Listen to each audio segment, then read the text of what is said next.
Viewers welcome back in program जी doctor साहब अगले इशू दूत पहला ਅਸੀਂ ਆਪਣੇ ਦਰਸ਼ਕਾਂ ਦੇ ਜੋ ਫੇਸਬੁੱਕ ਮੈਸੇਜ ਨੇ ਉਹ ਲਵਾਂਗੇ ਦੋਨੋਂ ਸੈਗਮੈਂਟ ਤੇ ਕਾਫੀ ਸਾਰੇ ਮੈਸੇਜ ਨੇ ਅਸੀਂ ਸਭ ਦਾ ਬਹੁਤ ਸ਼ੁਕਰੀਆ ਅਦਾ ਕਰਦੇ ਹਾਂ ਪਹਿਲੇ ਸੈਗਮੈਂਟ ਤੇ ਸਾਡੇ ਕੋਲ 56 ਦੇ ਕਰੀਬ ਮੈਸੇਜ ਨੇ ਸੁਖਵੰਤ ਸਿੰਘ ਸਾਨੂੰ ਲਿਖਦੇ ਨੇ ਜੰਗੇ ਆਜ਼ਾਦੀ ਜਸਵਿੰਦਰ ਸਿੰਘ ਗੁਰਾਇਆ ਲਿਖਦੇ ਨੇ ਗੁੱਡ ਜੀਤਾ ਸੰਧਸਾਨ ਲਿਖਦੇ ਨੇ ਖਾਲਸਾ ਜਿੰਦਾਬਾਦ ਅਚੀਵੀਰੀ ਫॉर ਗੁੱਡ ਜੌਬ ਰੈਫਰੈਂਡਮ 2020 ਬਾਦ ਸਿੰਘ ਵਾਹਿਗੁਰੂ ਜੀ ਕਾ ਖਾਲਸਾ ਵਾਹਿਗੁਰੂ ਜੀ ਕੀ ਫਤਿਹ ਲਿਖਦੇ ਨੇ ਭੁਪਿੰਦਰ ਸਿੰਘ ਸਾਨ ਲਿਖਦੇ ਨੇ ਡਾਕਟਰ ਸਾਹਿਬ ਸ਼ਸ਼ੀ ਕਾਂਤ ਦਾ ਭੁਲੇਖਾ ਉਹਦੇ ਬਿਆਨ ਸੁਣ ਕੇ ਦੂਰ ਹੋ ਗਿਆ ਉਹਦੀ ਜ਼ਹਿਨੀਅਤ ਵੀ ਬਾਹਰ ਆ ਗਈ ਇਹਦੇ ਬਾਰੇ ਜ਼ਰੂਰ ਦੱਸਿਆ ਜਾਵੇ एक्चुअली मैनू कोई स्टेटमेंट देखने का मौका नहीं बनया जे तुसी कोई देखी है तो सानू जरूर फॉरवर्ड कर दो गुरनाम सिंह सा लगते ने we are missing you doctor साहब ਅਸੀਂ ਵੀ ਵੀਰ ਗੁਰਨਾਮ ਸਿੰਘ ਜੀ ਤੁਹਾਨੂੰ ਮਿਸ ਕਰਦੇ ਹਾਂ ਮੈਂ ਜਿਵੇਂ ਸ਼ੁਰੂ ਚ ਹੀ ਕਿਹਾ ਕਈ ਵਾਰੀ ਵੱਡੇ ਕਿਸੇ ਪ੍ਰਾਪਤੀ ਲਈ ਕੁਝ ਕੁਰਬਾਨੀ ਕਰਨੀ ਪੈਂਦੀ ਹੈ ਜ਼ਾਹਰਾ ਤੌਰ ਤੇ ਅਸੀਂ ਵੀ ਮਿਸ ਕੀਤਾ ਓਕੇ ਗੁਰਬਿੰਦਰ ਢਿੱਲੋਂ ਸਾਨ ਲਿਖਦੇ ਨੇ ਢਿੱਲਣ ਹਨਾ ਸਾਨ ਲਿਖਦੇ ਨੇ ਰੈਫਰੈਂਡਮ 2020 ਐਂਡ ਮਗਮਿੰਦਰ ਸਿੰਘ ਲਿਖਦੇ ਨੇ ਐਕਸਲੈਂਟ ਬਿਲਾ ਨੀਲਾ ਲਿਖਦੇ ਨੇ ਡਾਕਟਰ ਮਿਲ ਕੇ ਦਿਲ ਖੁਸ਼ ਹੋਇਆ ਗਿਆ ਬਹੁਤ शुक्रिया बिला नीला जी ਤੁਹਾਡੀ ਮੁਲਾਕਾਤ ਦਾ ਜੀ ਕਸ਼ਮੀਰ ਵਰਕ ਹਮੇਸ਼ਾ ਤਰਸਾਂ ਲੱਗਦੇ ਨੇ ਡਾਕਟਰ ਸਾਹਿਬ ਜੀ ਜੀ ਆਇਆਂ ਨੂੰ ਸਾਰੀ ਟੀਮ ਨੂੰ ਵਾਹਿਗੁਰੂ ਜੀ ਕਾ ਖਾਲਸਾ ਵਾਹਿਗੁਰੂ ਜੀ ਕੀ ਫਤਿਹ ਔਰ ਉਹਨਾਂ ਨੇ ਖਾਲਸਾ ਜ਼ਿੰਦਾਬਾਦ ਦੇ ਨਾਰੇ ਵੀ ਲਗਾਏ ਨੇ ਜ਼ੁਲਾ ਖਾਨ ਹੈ ਨਾ ਜ਼ਿਆਉल्ला ਖਾਨ ਸਾ ਲੱਗਦੇ ਨੇ ਜ਼ਿਆਉल्ला ਖਾਨ ਵਾਹਿਗੁਰੂ ਜੀ ਕਾ ਖਾਲਸਾ ਵਾਹਿਗੁਰੂ ਜੀ ਕੀ ਫਤਿਹ ਹਰਦੀਪ ਸਿੰਘ ਸ਼ੁਕਰੀਆ ਖਾਨ ਸਾਹਿਬ ਮਹਿਲਸਾ ਲਿਖਦੇ ਨੇ ਐਕਸਲੈਂਟ ਐਂਡ ਬਾਦ ਸਿੰਘ ਫੇਰ ਲਿਖਦੇ ਨੇ ਮਸ਼ਕਾਂ ਹਨ ਹਿੰਦ ਪੰਜਾਬ ਦੇ ਜੰਗ ਦੀਆਂ ਬਿਲਕੁਲ ਠੀਕ ਹੈ ਆਲਰੇਡੀ ਮਸ਼ਕ ਐਕਸਰਸਾਈਜ਼ ਨੂੰ ਕਹਿੰਦੇ ਨੇ ਉਹਨਾਂ ਨੇ ਮਾਹੌਲ ਸਿਰਜ ਦਿੱਤਾ ਹੈ ਕਿਸੇ ਵੇਲੇ ਵੀ ਉਸ ਜਿਹੜਾ ਇਸ ਪਾਸੇ ਅੱਗੇ ਵਧ ਸਕਦੇ ਨੇ ਔਰ ਸਾਨੂੰ ਕਾਫੀ ਸਾਰੇ ਥੰਮ ਅਪ ਆਏ ਹੈ ਨੇ ਕਾਫੀ ਜਣੇ ਦੇ ਸਾਡੇ ਵਿਊਅਰਸ ਦੇ ਔਰ ਗੁੱਡ ਲਿਖਿਆ ਸਾਰੇ ਨੇ ਜਿਸ ਤਰ੍ਹਾਂ ਆਈ ਥਿੰਕ ਦੈਟਸ ਆਲ ਪਹਿਲੇ ਸੈਗਮੈਂਟ ਤੇ ਇਹੀ ਮੈਸੇਜ ਨੇ दूसरे सेगमेंट ते मैं देखती हैं जे मैं रिट्रीव कर पाई क्योंकि पहले सेगमेंट ते सानू काफी टाइम लग गया रिट्रीव करने वास्ते आज नहीं पै रहा नाले चोणा हो के हटियां नतीजे भी शुरू हो रहे होने ने जी इस करके ना लेट मी सी हो या एक कर नहीं ते चोणा दे नतीजे नाल नहीं कोई संबंध तो मैं लाइटर वेंच किया पर मेरा ख्याल है let's we to the next issue no problem जी डॉक्टर साहब क्योंकि आज दे विचार लई भी फिर वक्त नहीं बचदा नवंबर 84 जी ਅਸੀਂ ਕਿਉਂਕਿ ਅਕਸਰ ਹਰ ਜਿਹੜਾ ਵੀ ਟੌਪਿਕ ਹੁੰਦਾ ਉਹਦੇ ਨਾਲ ਸਿੱਖ ਨਸਲ ਕੁਸ਼ੀ ਨਵੰਬਰ 84 ਦੀ ਨਾਲ ਜੁੜਿਆ ਹੁੰਦਾ ਉਹੀ ਕਹਾਣੀ 33-34 ਸਾਲ ਦੀ ਜੀ ਔਰ ਇਸ ਮੌਕੇ ਦੇ ਉੱਤੇ ਇਸ ਵਾਰ ਵੀ ਐਨਡੀਪੀ ਪਾਰਟੀ ਨੇ ਕੈਨੇਡਾ ਦੇ ਵਿੱਚ ਜਗਮੀਤ ਸਿੰਘ ਹੋਰਾਂ ਨੇ ਅਫੀਸ਼ੀਅਲ ਸਟੇਟਮੈਂਟ ਦਿੱਤੀ ਉਹਨਾਂ ਦੇ ਬ੍ਰਦਰ ਜਿਹੜੇ ਨੇ ਹੁਣ ਉਹ ਐਨਡੀਪੀ ਦੇ ਬਿਹਾਫ ਤੇ ओंटारियो लैजिसलेटिव ਦੇ ਐਮਪੀਪੀ ਬਣੇ ਨੇ ਉਹਨਾਂ ਦੇ ਵੀ ਬੜੀ ਭਾਵਪੂਰਤ ਇਸ ਦੇ ਉੱਤੇ ਸੀ statement in the House of Commons ਹੋਰ ਵੀ ਥਾਵਾਂ ਤੇ ਇਹ ਸਮਾਗਮ ਹੋਏ ਨੇ ਖਾਸ ਤੌਰ ਤੇ ਦਲ ਖਾਲਸਾ ਨੇ ਜਿਹੜਾ ਇਸ ਵਾਰ ਕਾਫੀ ਵੱਡਾ ਮਿਸਾਲਾਂ ਦੇ ਨਾਲ ਜਿਹੜਾ ਮਾਰਚ ਕੱਢਿਆ ਦਰਸ਼ਕ ਸਕਰੀਨ ਤੇ ਦੇਖ ਸਕਦੇ ਨੇ ਉਹਨਾਂ ਨੇ ਕਿਹਾ ਕਿ November 84 India has exhausted 6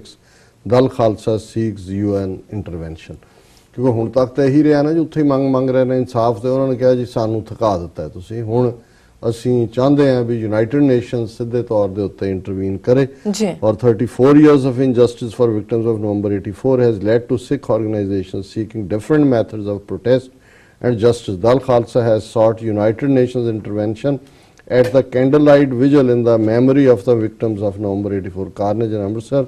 today attended by spirited party activists and commoners in large numbers. ਹਾਲਾਂਕਿ ਐਤਕੀ ਸੁਖਬੀਰ ਬਾਦਲ ਤੇ ਦੂਜਿਆਂ ਨੇ ਵੀ ਡਰਾਮਾ ਕੀਤਾ ਹੈ ਦਿੱਲੀ ਦੇ ਵਿੱਚ ਅਕਾਲੀਆਂ ਨੇ ਵੀ ਇਹਨਾਂ ਨੂੰ ਵੀ ਹੁਣ ਜਿਹੜਾ ਨਵੰਬਰ 84 ਯਾਦ ਆਇਆ ਹਾਲਾਂਕਿ ਤੁਹਾਡੀ ਆਪਣੀ ਬੀਬਾ ਹਰਸਿਮਰਤ ਕੌਰ ਮਿਨਿਸਟਰੀ 'ਚ ਬੈਠੀ ਹੋਈ ਹੈ ਜੇ ਇੰਨਾ ਹੀ ਤੁਹਾਨੂੰ ਲੱਗਦਾ ਵੀ ਇਨਸਾਫ ਨਹੀਂ ਮਿਲ ਰਿਹਾ ਉਹਨੂੰ ਚੰਬੜੀ ਕਿਉਂ ਹੋਈ ਹੈ ਪਹਿਲਾਂ ਮਿੰਨਤਾਂ ਕਰਕੇ ਤੁਸੀਂ ਟੱਬਰ ਨੇ ਉਹਦਾ ਅਹੁਦਾ ਲਿਆ ਪਰ ਇਹ ਸਟੇਟਮੈਂਟ ਜਿਹੜੀ ਜਿਹਦੇ 'ਚ ਕਿ ਸਾਰਿਆਂ ਨੂੰ ਹੀ ਕੋਟ ਕੀਤਾ ਉਹਨਾਂ ਦੀ ਸਟੇਟਮੈਂਟ 'ਚ ਕਿਹਾ The meaning of justice is not compensation, but punishing the perpetrators and finding peaceful resolution of the conflict that gives rise to genocidal programs like the one in Delhi in November 84. ਉਹਨਾਂ ਨੇ ਕਿਹਾ ਜੀ ਇਹ ਸਿਰਫ ਮਤਲਬ ਇਹ ਨਹੀਂ ਹੈ ਕਿ ਵੀ ਤੁਸੀਂ ਕਹੋ ਜੀ ਕੰਪਨਸੇਸ਼ਨ ਦੇ ਦਿੱਤਾ ਇਹਦੇ ਜਦੋਂ ਤੱਕ ਜਿਹੜੇ ਲੋਕ ਜ਼ਿੰਮੇਵਾਰ ਨੇ ਇਸ ਜੈਨੋਸਾਈਡ ਪ੍ਰੋਗਰਾਮਸ ਲਈ ਉਹਨਾਂ ਨੂੰ ਤੁਸੀਂ ਦੋਸ਼ੀ ਨਹੀਂ ਗਰਦਾਨਦੇ ਅਕਾਊਂਟੇਬਲ ਨਹੀਂ ਬਣਾਉਂਦੇ The vast gathering of the participants of the march clearly demonstrated that the Sikh community is in no mood to forget the tragedy of November 84 and all attempts by the government of India to place the Sikhs on a back foot on this issue have backfired. ਕਿ ਇਹ ਅਸੀਂ ਕਦੇ ਵੀ ਨਹੀਂ ਭੁੱਲੇ हैं, ना ही ਅਸੀਂ ਭੁੱਲਾਂਗੇ। ਜੀ। ਹਾਲਾਂਕਿ ਅਮਰਿੰਦਰ ਸਿੰਘ ਦੀ ਸਟੇਟਮੈਂਟ ਵੀ 2-3 ਦਿਨ ਪਹਿਲਾਂ ਇਸ ਤੇ ਸੀ ਕਿ ਜੀ ਹੁਣ ਜਿਹੜਾ ਬਹੁਤ ਵਕਤ ਹੋ ਗਿਆ ਸਾਨੂੰ ਵੀ need to move forward. So ਇਹ ਜਿਹੜੇ ਸਾਰੇ ਇਹਨਾਂ ਦੇ ਦੁਮ ਛੱਲੇ ਨੇ ਉਹ ਇਸ ਲਾਈਨ ਦੇ ਉੱਤੇ ਹੀ ਲੱਗੇ ਹੋਏ ਨੇ, ਔਰ ਅਸੀਂ ਦਲ ਖਾਲਸਾ ਨੂੰ ਮੁਬਾਰਕਬਾਦ ਦਿੰਦੇ ਹਾਂ ਕਿ ਪਿਛਲੇ ਇਹਨਾਂ ਸਾਰੇ ਸਾਲਾਂ 'ਚ ਜਿੱਥੇ ਭਾਈ ਗਜਿੰਦਰ ਸਿੰਘ ਦਲ ਖਾਲਸਾ ਦੇ ਜਿਹੜੇ ਬਾਨੀਆਂ 'ਚੋਂ ਸਨ ਉਹ ਆਪਣੇ ਸਟੈਂਡ ਤੇ ਖੜੇ ਨੇ। ਪੰਜਾਬ 'ਚ ਇਸ ਸਾਰੀ ਕੰਪਲੈਕਸਿਟੀ ਨੂੰ ਜਿਹੜੀ ਇੰਡੀਅਨ ਮਾਈਂਡਸੈਟ ਹੈ, ਹਿੰਦੂਤਵੀ ਗੇਮ ਹੈ, ਇਹਨੂੰ ਇਹ ਦਲ ਖਾਲਸਾ ਬਹੁਤ ਚੰਗੀ ਤਰ੍ਹਾਂ ਸਮਝਦੇ ਨੇ ਔਰ ਬੜੇ ਸੁਚੱਜੇ ਢੰਗ ਦੇ ਨਾਲ ਉਹ ਹਰ ਇਸ਼ੂ ਦੇ ਉੱਤੇ ਉਹਨਾਂ ਦੀ ਪ੍ਰੈਸ ਸਟੇਟਮੈਂਟ ਵੀ ਹੁੰਦੀ ਹੈ। ਔਰ ਇਹ ਵੀ ਇੱਕ ਉਹਨਾਂ ਨੇ ਕਾਮਯਾਬ ਜਿੱਥੇ ਮਾਰਚ ਕੀਤਾ ਮਸ਼ਾਲਾਂ ਦੇ ਨਾਲ ਉੱਥੇ ਫਾਈਨਲੀ ਕਿਹਾ ਕਿ enough is enough, we don't have any trust on any of your institutions and we want direct UN intervention. ਜੀ ਡਾਕਟਰ ਸਾਹਿਬ, ਹੁਣ ਤੁਸੀਂ ਸਾਡੇ ਦਰਸ਼ਕਾਂ ਦੱਸ ਦਿਓ ਅੱਜ ਦਾ ਵਿਚਾਰ। ਜਿਵੇਂ ਪਿਛਲੇ ਟਿਊਜ਼ਡੇ ਦੇ ਪ੍ਰੋਗਰਾਮ 'ਚ ਅਸੀਂ ਰਾਗ ਸੂਹੀ ਮਹੱਲਾ ਤੀਜਾ ਘਰ ਪਹਿਲਾ ਅਸ਼ਟਪਦੀਆਂ ਇੱਕ ਓੰਕਾਰ ਸਤਿਗੁਰ ਪ੍ਰਸਾਦ, ਇਹ 4 ਪਦੇ ਅਸ਼ਟਪਦੀਆਂ ਦਾ ਮਤਲਬ ਹੀ ਇਹ ਹੁੰਦਾ ਹੈ ਕਿ ਅਸ਼ਟਪਦ 8 ਪਦੇ ਜਿਹੜੇ ਕਿ ਪੋਇਟਰੀ ਦਾ ਫਾਰਮ ਹੈ ਪਦ। ਇਸ ਦੇ ਜਿਹੜੇ ਦੂਸਰੇ 4 ਪਦੇ ਨੇ 4 ਤੋਂ ਅੱਗੇ ਉਹ ਅੱਜ ਅਸੀਂ ਵਿਚਾਰ ਕਰਾਂਗੇ ਔਰ ਇਹ ਥਾਟ ਉਹੀ ਹੈ ਜਿਹੜਾ 8 ਪਦਿਆਂ ਦੇ ਵਿੱਚ ਜਿਹੜਾ 8 ਸੈਂਟੈਂਸਿਆਂ 'ਚ ਕੰਟੀਨਿਊ ਹੈ ਕਿ ਅਲਟੀਮੇਟਲੀ ਜਿਹੜਾ ਰੱਬ ਹੈ ਉਹ ਕਿਤੇ ਬਾਹਰ ਨਹੀਂ ਹੈ, ਤੀਰਥਾਂ ਤੇ ਨਹੀਂ ਹੈ ਔਰ ਤੁਹਾਨੂੰ ਅੰਦਰ ਹੀ ਆਪਣੇ ਤੀਰਥ ਦੇ ਅੰਦਰ ਜਿਹੜਾ ਕਿ ਸੱਚ ਦਾ ਘਰ ਹੈ ਜਿੱਥੇ ਗੁਰੂ ਵਸਦਾ, ਰੱਬ ਵਸਦਾ, ਉਸ ਦੇ ਵਿੱਚ ਝਾਕਣ ਦੀ, ਉਸ ਦੇ ਵਿੱਚ ਇਸ਼ਨਾਨ ਦੀ ਲੋੜ ਹੈ। ਸੱਚਾ ਤੀਰਥ ਜਿਤ ਸਤ ਸਰ ਨਾਵਣ ਗੁਰਮੁਖ ਆਪ 부ਝਾਏ 68 ਤੀਰਥ ਗੁਰ ਸ਼ਬਦ ਦਿਖਾਏ ਤਿਤ ਨਾਤੈ ਮਲ ਜਾਏ ਸੱਚਾ ਸ਼ਬਦ ਸੱਚਾ ਹੈ ਨਿਰਮਲ ਨਾ ਮਲ ਲੱਗੈ ਨਾ ਲਾਏ ਸੱਚੀ ਸਿਫਤ ਸੱਚੀ ਸਲਾਹ ਪੂਰੇ ਗੁਰ ਤੇ ਪਾਏ। ਸੋ ਜ਼ਾਹਰ ਹੈ 8 60 8 ਤੇ 60 68 ਜੀ ਹਿੰਦੂ ਧਰਮ ਮੁਤਾਬਕ ਜਿਹੜਾ ਕਰਮ ਕਾਂਡ ਦਾ ਇੱਕ ਤੀਰਥ ਯਾਤਰਾ ਉਹਦਾ ਹਿੱਸਾ ਹੈ। ਉਸ ਕਰਮ ਕਾਂਡ ਦਾ ਉਹਦੇ 'ਚ ਹਰ ਹਿੰਦੂ ਮਰਦ ਔਰਤ ਦੇ ਲਈ 68 ਤੀਰਥਾਂ ਦਾ ਇਸ਼ਨਾਨ ਬੜਾ ਜ਼ਰੂਰੀ ਹੈ ਜਿੱਥੇ ਉਹਦੇ ਸਾਰੇ ਪਾਪ ਧੋਤੇ ਜਾਣਗੇ। ਅਦਰਵਾਈਜ਼ ਉਹਨੂੰ ਜਿਹੜਾ ਵਾਪਸ ਜੂਨਾਂ 'ਚ ਪੈਗਾ, ਕੋਈ ਚੂਹਾ, ਬਿੱਲੀ, ਬਾਂਦਰ, ਕੁੱਤਾ, ਪਤਾ ਨਹੀਂ ਕੀ ਬਣਾ ਦੇਣਾ ਇਹਨਾਂ ਦੇ ਕਰਮ ਕਾਂਡ ਨੇ। ਤੇ ਇੱਥੇ ਗੁਰੂ ਸਾਹਿਬ ਫਰਮਾਉਂਦੇ ਨੇ ਸੱਚਾ ਤੀਰਥ ਜਿਤ ਸਤ ਸਰ ਨਾਵਣ ਕਿ ਇਹਨਾਂ 68 ਤੀਰਥਾਂ ਦੇ ਜਾ ਕੇ ਟੱਕਰਾਂ ਮਾਰਨ ਨਾਲ ਜਾਂ ਨਹਾਣ ਨਾਲ ਤੁਹਾਡੇ ਪਾਪ ਨਹੀਂ ਧੁੱਪਣੇ ਹੈ। ਸੱਚਾ ਤੀਰਥ ਜਿਹੜਾ ਜਿੱਥੇ ਜਿਹੜਾ ਸੱਚ ਦਾ ਪਿਲਗ੍ਰਿਮ ਸੈਂਟਰ ਹੈ, ਜਿੱਥੇ ਤੁਹਾਨੂੰ ਸੱਚ ਦੇ ਸਰੋਵਰ ਵਿੱਚ ਨਹਾਣ ਦੀ ਲੋੜ ਹੈ, ਉਹ ਤੁਹਾਡੇ ਅੰਦਰ ਹੈ ਗੁਰਮੁਖ ਆਪ 부ਝਾਏ, ਜਿਸ ਦੇ ਉੱਤੇ ਸਤਿਗੁਰੂ ਦੀ ਰਹਿਮਤ ਹੁੰਦੀ ਹੈ, ਗੁਰੂ ਦੀ ਉਪਦੇਸ਼, ਗੁਰੂ ਦੇ ਉਸ ਆਗਿਆ ਦੇ ਉੱਤੇ ਉਹ ਗੁਰਮੁਖ ਬਣਦਾ ਹੈ। ਉਸ ਨੂੰ ਇਸ ਗੱਲ ਦੀ ਸਮਝ ਆਉਂਦੀ ਹੈ 68 ਤੀਰਥ ਗੁਰ ਸ਼ਬਦ ਦਿਖਾਏ ਤਿਤ ਨਾਤੈ ਮਲ ਜਾਏ। ਜਦੋਂ ਗੁਰੂ ਦੇ ਸ਼ਬਦ ਦੇ ਉੱਤੇ ਅਮੰਨਾ ਫੇਥ ਹੋਏ ਤੇ 68 ਤੀਰਥ ਜਿਹੜੇ ਨੇ ਉਹਨੂੰ ਆਪਣੇ ਅੰਦਰ ਹੀ ਨਜ਼ਰ ਆ ਜਾਂਦੇ ਨੇ ਔਰ ਉਸ ਤੀਰਥ ਦੇ ਵਿੱਚ ਅੰਤਰਗਤ ਤੀਰਥ ਮਲ ਨਹਾਏ ਕਿ ਉਸ ਦੇ ਵਿੱਚ ਨਹਾਣ ਦੇ ਨਾਲ ਜਿਹੜਾ ਉਹ 68 ਤੀਰਥਾਂ ਦਾ ਜਿਹੜਾ ਜੋ ਉਹਨਾਂ ਨੇ ਫਲ ਕਿਹਾ ਉਹ ਤਾਂ ਦੂਰ ਦੀ ਗੱਲ, ਇੱਥੇ ਅਸਲੀ ਮੈਲ ਉਦੋਂ ਹੀ ਧੁੱਪਦੀ ਹੈ ਜਦੋਂ ਤੁਸੀਂ ਅੰਦਰ ਦੇ ਤੀਰਥ ਚ ਨਹਾਉਂਦੇ ਹੋ। ਸੱਚਾ ਸ਼ਬਦ ਸੱਚਾ ਹੈ ਨਿਰਮਲ ਨਾ ਮਲ ਲੱਗਿਆ ਨਾ ਲਾਏ, ਅੰਦਰ ਹੀ ਜਿਹੜਾ ਗੁਰੂ ਦਾ ਸ਼ਬਦ ਆ ਵਸਣਾ ਹੈ ਉਹੀ ਨਿਰਮਲ ਬਿਨਾ ਮੈਲ ਤੋਂ ਤੀਰਥ ਹੈ। ਸੱਚੀ ਸਿਫਤ ਸੱਚੀ ਸਲਾਹ ਪੂਰੇ ਗੁਰ ਤੇ ਪਾਏ ਔਰ ਉਸ ਪੂਰੇ ਗੁਰੂ ਦੀ ਬਖਸ਼ਿਸ਼ ਦੇ ਨਾਲ ਹੀ ਉਸ ਦੀ ਸੱਚੀ ਸਿਫਤ ਔਰ ਸਲਾਹ ਉਸ ਦੇ ਗੁਣਾਂ ਦਾ ਗਾਇਨ ਹੁੰਦਾ ਹੈ। ਤਨ ਮਨ ਸਭ ਕਿਛ ਹਰ ਤਿਸ ਕੇਰਾ ਦੁਰਮਤ ਕਹਿਣ ਨਾ ਜਾਏ ਹੁਕਮ ਹੋਵੇ ਤਾਂ ਨਿਰਮਲ ਹੋਵੇ ਹਉਮੈ ਵਿੱਚੋਂ ਜਾਏ ਗੁਰ ਕੀ ਸਾਖੀ ਸਹਿਜੇ ਚਾਖੀ ਤ੍ਰਿਸ਼ਨਾ ਅਗਨ 부ਝਾਏ ਗੁਰ ਕੈ ਸ਼ਬਦ ਰਾਤਾ ਸਹਿਜੇ ਮਾਤਾ ਸਹਿਜੇ ਰਿਆ ਸਮਾਏ। ਤਨ ਮਨ ਸਭ ਕਿਛ ਹਰ ਤਿਸ ਕੇਰਾ ਦੁਰਮਤ ਕਰਨ ਨਾ ਜਾਏ ਕਿ ਵੀ ਜਦੋਂ ਤਨ ਮਨ ਤਨ ਸਭ ਉਸ ਗੁਰੂ ਦੇ ਹਵਾਲੇ ਅਸੀਂ ਕਰ ਦਿੰਦੇ ਹਾਂ ਤੇ ਫਿਰ ਮਾੜੀ ਮੱਤ ਜਿਹੜੀ ਹੈ ਉਹ ਤੁਹਾਡੇ ਜੀਵਨ ਦੇ ਅੰਦਰ ਜਾਂ ਤੁਹਾਡੀ ਮੱਤ ਦੇ ਅੰਦਰ ਗਲਤ ਗੱਲਾਂ ਪ੍ਰਵੇਸ਼ ਨਹੀਂ ਕਰਦੀਆਂ। ਉਹਦੇ ਹੁਕਮ ਦੇ ਵਿੱਚ ਤੁਹਾਡਾ ਅੰਦਰ ਨਿਰਮਲ ਹੋ ਜਾਂਦਾ ਹੈ, ਹਉਮੈ ਵਿੱਚੋਂ ਜਾਏ, ਅੰਦਰੋਂ ਹੰਕਾਰ ਅਹਮ ਈਗੋ ਖਤਮ ਹੋ ਜਾਂਦੀ ਹੈ। ਗੁਰ ਕੀ ਸਾਖੀ ਸਹਿਜੇ ਚਾਖੀ, ਇਹ ਗੁਰੂ ਦੀ ਵਿਟਨੈਸ ਹੈ, ਐਵੀਡੈਂਸ ਹੈ ਕਿ ਤੁਹਾਡੇ ਅੰਦਰ ਸਹਿਜ ਦਾ ਰੰਗ ਆ ਜਾਏਗਾ। ਤ੍ਰਿਸ਼ਨਾ ਅਗਨ 부ਝਾਏ ਜਦੋਂ ਸਹਿਜ ਆ ਜਾਂਦਾ ਹੈ ਤੇ ਫਿਰ ਡਿਜ਼ਾਇਰਸ ਦੀ ਅੱਗ ਜਿਹੜੀ ਤ੍ਰਿਸ਼ਨਾ ਸਾਨੂੰ ਭਜਾ ਕੇ ਮਾਰਦੀ ਹੈ, ਡਿਜ਼ਾਇਰਸ ਉਹ ਜਿਹੜੀ ਹੈ ਉਹ ਬੁੱਝ ਜਾਂਦੀ ਹੈ। ਜੀ ਗੁਰ ਕੇ ਸ਼ਬਦ ਰਾਤਾ ਸਹਿਜੇ ਮਤ,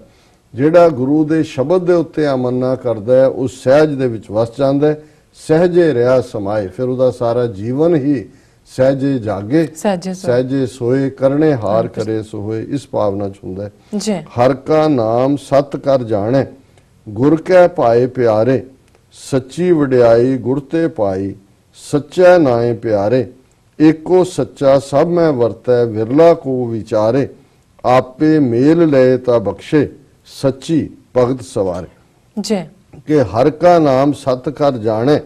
ਗੁਰ ਕੈ ਪਾਏ ਪਿਆਰੇ, ਕਿ ਜਿਹੜਾ ਗੁਰੂ ਦੇ ਪਿਆਰ ਵਿੱਚ ਭਾਵ ਭਰੀ ਪ੍ਰੀਤ ਦੇ ਵਿੱਚ ਆਂਦਾ ਹੈ ਉਹ ਵਾਹਿਗੁਰੂ ਦੇ ਨਾਂ ਨੂੰ ਸੱਚ ਕਰਕੇ ਜਾਣਦਾ ਹੈ। ਉਸ ਨੂੰ ਉਸ ਵਾਹਿਗੁਰੂ ਦੀ ਵਡਿਆਈ ਕਰਨ ਦੀ ਜਾਚ ਸੱਚੇ ਗੁਰੂ ਤੋਂ ਮਿਲੀ ਔਰ ਉਸ ਸੱਚੇ ਦੇ ਨਾਂ ਨੂੰ ਹੀ ਉਹ ਪਿਆਰ ਕਰਦਾ ਹੈ। ਉਹਨੂੰ ਇਸ ਗੱਲ ਦੀ ਸਮਝ ਹੁੰਦੀ ਹੈ ਕਿ ਇੱਕੋ ਸੱਚਾ ਸਭ ਮੈਂ ਵਰਤਿਆ, ਕਿ ਸਾਰੇ ਜੀਆ ਜੰਤ ਦੇ ਵਿੱਚ ਕੁੱਲ ਕਾਇਨਾਤ ਦੇ ਵਿੱਚ ਉਹ ਵਾਹਿਗੁਰੂ ਹੀ ਵਰਤ ਰਿਹਾ, ਵਿਰਲਾ ਕੋ ਵਿਚਾਰੇ। ਪਰ ਇਸ ਗੱਲ ਦੀ ਸਮਝ ਵਿਰਲਿਆਂ ਨੂੰ ਹੁੰਦੀ ਹੈ। ਆਪੇ ਮੇਲ ਲਏ ਤਾਂ ਬਖਸ਼ੇ, ਸੱਚੀ ਭਗਤ ਸਵਾਰੇ। ਇਹ ਵੀ ਸਤਿਗੁਰੂ ਦੀ ਰਹਿਮਤ ਹੁੰਦੀ ਹੈ ਕਿ ਉਹ ਆਪਣੇ ਨਾਲ ਜੋੜ ਲੈ ਤੇ ਇਹ ਬਖਸ਼ਿਸ਼ ਕਰੇ ਤੇ ਫਿਰ ਸੱਚੀ ਭਗਤ ਜਿਹੜੀ ਹੈ, ਟਰੂ ਬੰਦਗੀ ਬੰਦੇ ਦੇ ਅੰਦਰ ਵਸਦੀ ਹੈ, ਉਹਦਾ ਜੀਵਨ ਸੰਵਰਦਾ ਤੇ ਅਖੀਰਲਾ ਪਦ ਹੈ ਸਭੋ ਸੱਚ, ਸੱਚ ਸਭ ਵਰਤੈ, ਗੁਰਮੁਖ ਕੋਈ ਜਾਣੈ, ਜੰਮਣਾ ਮਰਨਾ ਹੁਕਮੋ ਵਰਤੈ, ਗੁਰਮੁਖ ਆਪ ਪਛਾਣੈ, ਨਾਮ ਤੇ ਆਏ ਤਾਂ ਸਤਿਗੁਰ ਭਾਏ, ਜੋ ਇੱਛੇ ਸੋ ਫਲ ਪਾਏ, ਨਾਨਕ ਤਿਸ ਦਾ ਸਭ ਕੁਝ ਹੋਵੇ, ਜੇ ਵਿੱਚੋਂ ਆਪ ਗਵਾਏ। ਕਿ ਜਦੋਂ ਉਸ ਗੁਰੂ ਦੇ ਉੱਤੇ ਅਮੰਨਾ ਇਤਕਾਦ, ਉਸ ਦੀ ਇਬਾਦਤ ਨਾਲ ਮਨੁੱਖ ਜੁੜ ਜਾਂਦਾ ਹੈ, ਸਭੋ ਸੱਚ, ਸੱਚ ਸਭ ਵਰਤੈ, ਗੁਰਮੁਖ ਕੋਈ ਜਾਣੈ। ਜਿਹੜਾ ਗੁਰਮੁਖ ਬਣਦਾ ਹੈ, ਵਿਰਲਾ ਹੀ ਗੁਰਮੁਖ ਹੁੰਦਾ ਹੈ, ਉਸ ਨੂੰ ਇਸ ਗੱਲ ਦੀ ਸਮਝ ਹੈ ਕਿ ਚਾਰ ਚਫੇਰੇ ਉਸ ਸੱਚ ਦਾ ਹੀ ਪਸਾਰੈ, ਜੰਮਣਾ ਮਰਨਾ ਹੁਕਮੈ ਵਰਤੈ, ਕਿ ਇਸ ਦੁਨੀਆ 'ਚ ਆਣਾ ਤੇ ਜਾਣਾ, ਕੱਲੇ ਆਵੇ ਨਾਨਕਾ ਸੱਦੇ ਉੱਠੀ ਜਾਏ, ਇਹ ਵੀ ਉਹਦੇ ਹੁਕਮ ਦੇ ਵਿੱਚ ਹੁੰਦਾ ਹੈ। ਔਰ ਗੁਰਮੁਖ ਆਪਣੇ ਆਪ ਦੇ ਅੰਦਰ, ਆਪਣੇ ਅੰਦਰਲੇ ਤੀਰਥ ਦੇ ਅੰਦਰ ਇਸ਼ਨਾਨ ਕਰਕੇ, ਨਾਮ ਦੇ ਤੀਰਥ ਦੇ ਅੰਦਰ ਉਸ ਵਾਹਿਗੁਰੂ ਨੂੰ ਪਛਾਣਦਾ ਹੈ ਤੇ ਜਦੋਂ ਉਹ ਨਾਮ ਦੇ ਵਿੱਚ ਧਿਆਨ ਜੋੜਦਾ ਹੈ ਤਾਂ ਸਤਿਗੁਰੂ ਦਾ ਪਿਆਰ ਵੀ ਉਸ ਦੇ ਅੰਦਰ ਵਸਦਾ ਹੈ ਤੇ ਸਤਿਗੁਰੂ ਨੂੰ ਉਹ ਚੰਗਾ ਲੱਗਦਾ ਹੈ। ਜੋ ਇੱਛੇ ਸੋ ਫਲ ਪਾਏ, ਫਿਰ ਜੋ ਉਹਦੀਆਂ ਡਿਜ਼ਾਇਰਸ ਤਾਂ ਹੁੰਦੀਆਂ ਹੀ ਨਹੀਂ, ਡਿਜ਼ਾਇਰਸ ਤਾਂ ਮਰ ਜਾਂਦੀਆਂ ਨੇ, ਤ੍ਰਿਸ਼ਨਾ ਦੀ ਅੱਗ ਹੀ ਤਾਂ ਸਾੜ ਰਹੀ ਹੁੰਦੀ ਹੈ, ਫਿਰ ਤਾਂ ਉਹਦੀ ਕੋਈ ਡਿਜ਼ਾਇਰ ਹੁੰਦੀ ਹੈ ਕਿ ਵਿਸਰ ਨਹੀਂ ਦਾਤਾਰ, ਆਪਣਾ ਨਾਮ ਦੇਹੋ, ਗੁਣ ਗਾਵਾਂ ਦਿਨ ਰਾਤ, ਨਾਨਕ ਚਾਹੋ ਇਹੋ, ਨਾਨਕ ਤਿਸ ਦਾ ਸਭ ਕੁਝ ਹੋਵੇ, ਜੇ ਵਿੱਚੋਂ ਆਪ ਗਵਾਏ। ਜਿਹਦੇ ਅੰਦਰੋਂ ਹਉਮੈ ਮਰ ਜਾਂਦੀ ਹੈ, ਆਪਾ ਮਰ ਜਾਂਦੀ ਹੈ, ਮਰ ਜਾਂਦਾ ਹੈ, ਤੀਸਰੇ ਪਾਤਸ਼ਾਹ ਫਰਮਾਉਂਦੇ ਨੇ ਨਾਨਕ ਤਿਸ ਦਾ ਸਭ ਕੁਝ ਹੋਵੇ, ਜੇ ਤੂੰ ਮੇਰਾ ਹੋਏ ਰਹੇ ਸਭ ਕੁਝ ਤੇਰਾ ਹੋਏ। ਸੋ ਸਾਰਾ ਹੀ ਜੱਗ ਜਿਹੜਾ ਉਹ ਫਿਰ ਉਸ ਨੂੰ ਆਪਣਾ ਲੱਗਦਾ ਹੈ, ਕਿਉਂਕਿ ਉਹ ਆਪਣੇ ਪਿਆਰੇ ਦੇ ਪਿਆਰ ਵਿੱਚ ਹੁੰਦਾ ਹੈ। ਸੋ ਉਹ ਇਹੀ ਕਹਿੰਦਾ ਤੂੰ ਹੀ ਤੂੰ ਹੀ ਤੂੰ ਹੀ ਤੂੰ ਹੀ, ਹਰ ਥਾਂ ਤੂੰ ਹੀ ਹੈ